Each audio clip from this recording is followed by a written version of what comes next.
ನಮಸ್ಕಾರ ವೀಕ್ಷಕರೇ, ನೀವು ನೋಡ್ತಾ ಇದ್ದೀರಿ ವೆಜ್ ರೆಸ್ಟೋರೆಂಟ್ ಸಂಭ್ರಮ ಅಂಥೇಳಿ. ಇದು ಇರುವಂಥದ್ದು ಬೆಂಗಳೂರಿನಿಂದ ಮಂಗಳೂರಿಗೆ ಹೋಗುವಂಥ ದಾರಿನಲ್ಲಿ. ನೆಲಮಂಗಲದಿಂದ ಸುಮಾರು 20 ಕಿಲೋಮೀಟರ್ ಮಂಗಳೂರಿನ ಕಡೆಗೆ ಹೋಗುವಾಗ ಈ ರೆಸ್ಟೋರೆಂಟ್ ಸಿಗುತ್ತೆ. ಎಷ್ಟು ಚೆನ್ನಾಗಿದೆ ನೋಡಿ ಸುತ್ತಲಿನ ವಾತಾವರಣ. ಸಾಕಷ್ಟು ಪಾರ್ಕಿಂಗ್ ವ್ಯವಸ್ಥೆ ಇದೆ. ಶನಿವಾರ ಭಾನುವಾರಗಳಂದು ಇಲ್ಲಿ ಜನದಟ್ಟಣೆ ಜಾಸ್ತಿ ಇರುತ್ತೆ, ಮಿಕ್ಕಂತೆ ಕಡಿಮೆ ಇರುತ್ತೆ. ಇದು ನೋಡಿ ವಾರದ ಮಧ್ಯೆ ಬಂದಿದ್ದು, ಹಾಗಾಗಿ ಅಷ್ಟೊಂದು ಜನಸಂದಣಿ ಇಲ್ಲ. ಶನಿವಾರ ಭಾನುವಾರಗಳಲ್ಲಿ ಭಾಳಷ್ಟು ಜನ ಇರ್ತಾರೆ. ಇಲ್ಲಿ ಎಲ್ಲವೂ ಸಿಗುತ್ತೆ, ಆದರೆ ಇಡ್ಲಿ ವಡೆ ತುಂಬ ಪ್ರಸಿದ್ಧಿ ಇಲ್ಲಿ. ಬಹಳ ಮೃದುವಾದಂಥ ಇಡ್ಲಿ, ರುಚಿಯಾದ ವಡೆ ನನಗೆ ಇಷ್ಟ ಇಲ್ಲಿ ಬರೋದಕ್ಕೆ.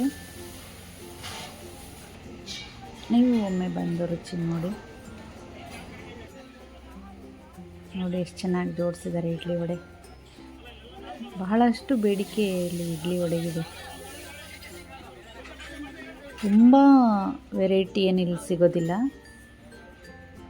ಇಡ್ಲಿ ವಡೆ, ದೋಸೆ, ಸೆಟ್ ದೋಸೆ ಮಸಾಲೆ, ಜೊತೆಗೆ ಒಂದು ಪಲಾವ್ ಇರಬಹುದು ಅಷ್ಟೇ.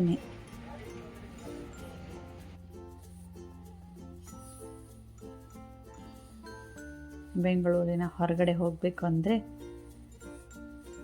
ಶನಿವಾರ ಭಾನುವಾರಗಳಂದು ಈ ಜಾಗನ ನೀವು ಆರಿಸ್ಕೊಳ್ಬಹುದು.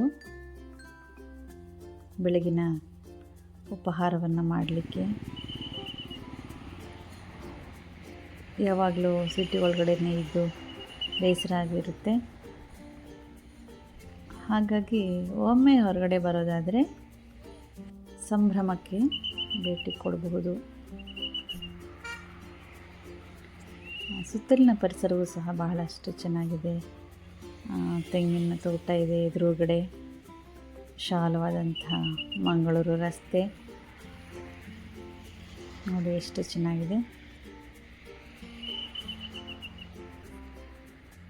ಈ ಕೊನೆಯ ಭಾಗದ ವಿಡಿಯೋವನ್ನು ನಾನು ಭಾನುವಾರ ಬಂದು ತೆಗೆದಂಥದ್ದು. ಹೆಚ್ಚಿನ ಸಂಖ್ಯೆಯಲ್ಲಿ ಜನ ಇದ್ದಾರೆ. ಎಷ್ಟೇ ಜನ ಇದ್ದರೂ ಸಹ ಬೇಗನೆ ಸರ್ವೀಸನ್ನು ಕೊಡುವಂಥದ್ದು ಈ ಹೋಟೆಲ್ನ ಒಂದು ವಿಶೇಷತೆ. ತಡ ಆಗೋದೇ ಇಲ್ಲ, ಎಷ್ಟು ಜನ ಬಂದ್ರೂ ಸರ್ವೀಸ್ ಕೊಡ್ತಾರೆ ಇಲ್ಲಿ. ನೀವು ಯೂನಿಫಾರ್ಮ್ ಬದಲಾಗಿರೋದನ್ನು ಸೂಕ್ಷ್ಮವಾಗಿ ಗಮನಿಸಿದ್ರೆ ಗೊತ್ತಾಗುತ್ತೆ. ನೀವೆಲ್ಲರೂ ಬಂದು ಒಮ್ಮೆ ರುಚಿಯನ್ನು ನೋಡಿ. ನಮಸ್ಕಾರ.